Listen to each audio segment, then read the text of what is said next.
This is the Lone Creator YouTube. We hope this video helps. You begin by gathering essential proofs and verifying accounts.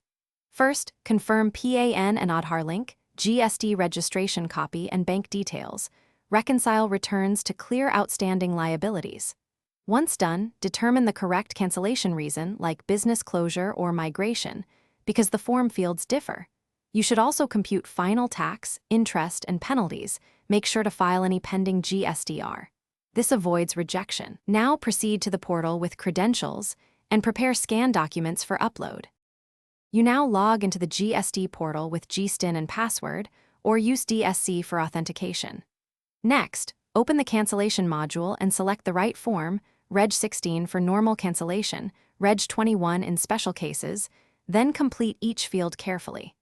Attach required documents like PAN Aadhaar proof and copy of board resolution if needed. Once the form is complete, verify liabilities and uploads, then submit using OTP or DSC.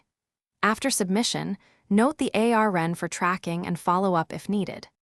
You finish by tracking the ARN and monitoring messages from the tax officer. If they seek clarifications or additional documents, respond promptly because delays can cause rejection. Make sure to pay any demand notices for tax, interest, or penalty that arise during processing. Keep payment receipts. Once the tax officer issues the cancellation order, download it and update your accounting and vendor records. Troubleshooting tip: if the portal shows pending returns blocking cancellation, refile or rectify those returns. Thanks for watching. Consider subscribing if we helped you.